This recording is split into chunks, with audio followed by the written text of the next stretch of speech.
Hi, Sue here again. As promised, I'm going to show you how to apply a rusty, sort of grungy finish onto a project. I have used a board. I've just got a plain board and I've applied a resin applique onto it, but you can just use a plain board if you want. I just like to have something with a little bit of interest. And to start with, you need a few products. So we have used the Passion for DIY chalk paint in Night Fever for our brown, but you can use any brown that you have, any acrylic, and also Passion for DIY Magic Carpet Ride for my greeny patina. That sort of gives it maybe a little bit of a verdigris type look. We want some Plaster of Paris. I've got mine in a shaker jar, and same as with some cinnamon. You want cinnamon also in a shaker. A bottle of water spray. This is our Passion for DIY sealer, just an acrylic sealer. Mixed 50-50 with water in a spray bottle. So that is so that when you put your powders on, that you saturate it down so that it doesn't sort of fly away, and it helps hold it on there. And also just another container for mixing. So that's what you're going to need. So now let's get started. First of all, you're going to want to paint your background, your base, in just at one plain coat of brown. So any brown that you've got, you could have a brown that's sort of a little bit more reddy than the one that I've got. It's quite a flat dark brown. But just a quick paint. Because you're going to build up so many layers, it doesn't have to be perfect.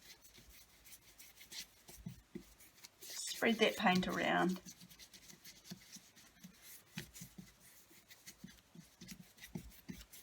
Just quickly, you don't have to be too fussy.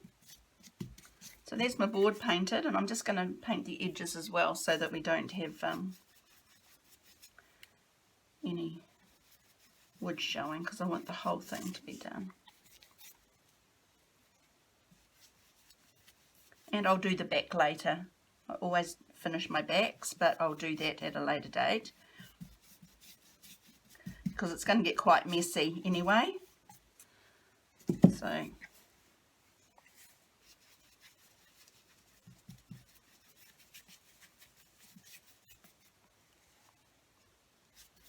you want to be quite quick, because in this process you're wanting to have your base paint still wet at this stage.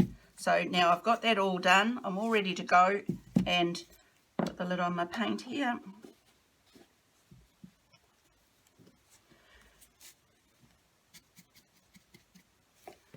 Now I'm going to sprinkle. I've got my container here of just Plaster of Paris in a shaker bottle.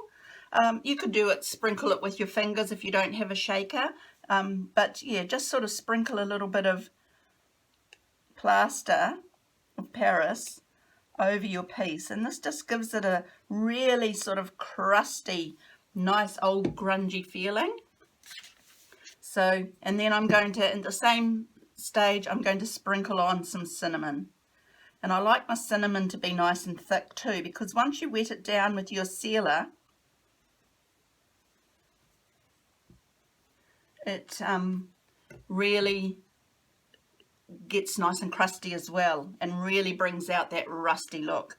So now I've got my sealer in the spray bottle, and I'm going to wet that down.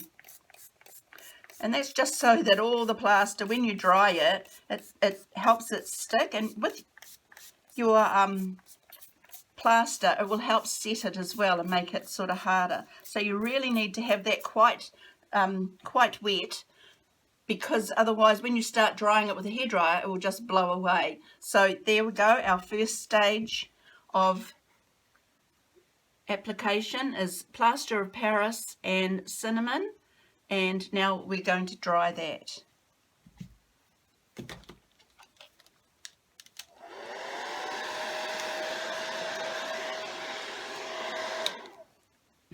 Right, all dry.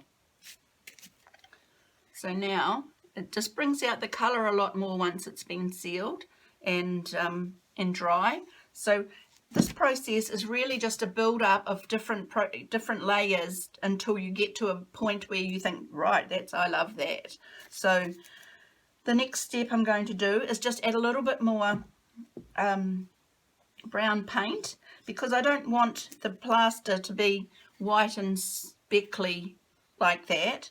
I just want the actual relief of it more than anything. I'm going to leave some of it showing through, but I'm just going to very lightly brush over some of that white and maybe some of the cinnamon too, just to dull it down a little bit at this point, because we're only on our first layer.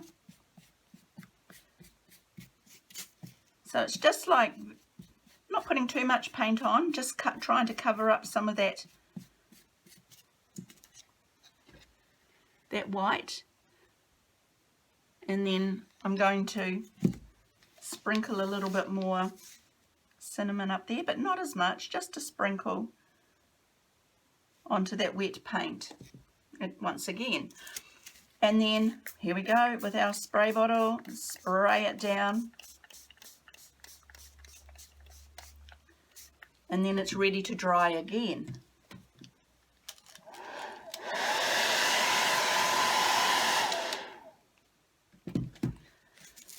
Right, our second layer is dry.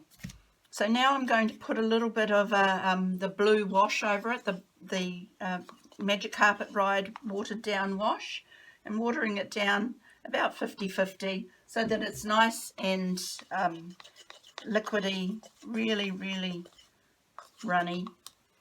And I'm going to just pop a little bit. This could sort of take on the effect of like a verdigris type finish, but I'm just going to put a little bit down the top there, and it'll start running down, maybe a little bit down there, another one down there.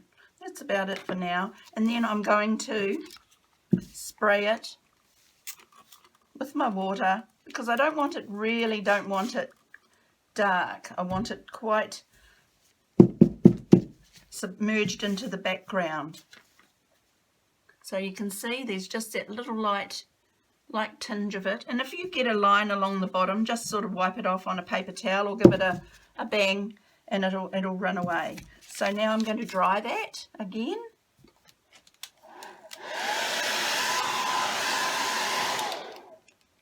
There we go. So at any stage through this process, you can continue to add plaster, or you can add cinnamon while it's wet, and then always spraying it down with your sealer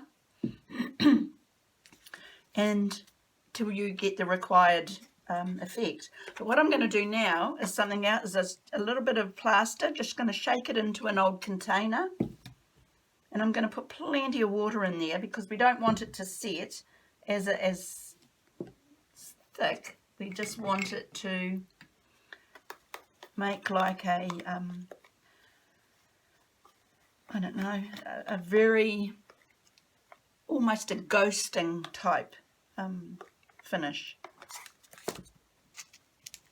And then I'm going to, once again, just like I did with the blue, is just put some, and it will run down, and it will just make a nice hazy effect. Maybe a little bit up there.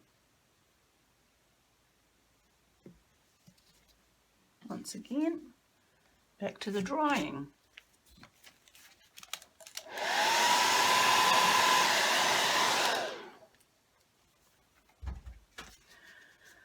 Right, so now I'm really liking this, and I don't think it needs much more, but there is a little bit of, I'd like to put a little bit more cinnamon over this side, just to bring out that extra rusty look. But this time, instead of adding more paint, because I don't want it any darker, you know, the lighter the brown, the lighter your background will be. I'm just going to spray a little bit of the sealer over the area that I want to sprinkle my cinnamon.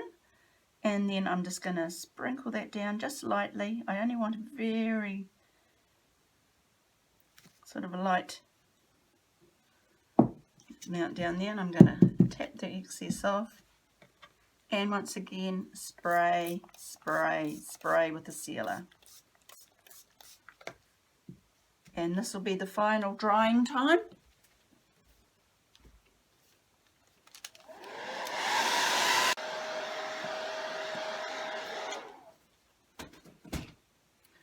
Right, and here we are. This is our final piece, and I'll show you how that's come out.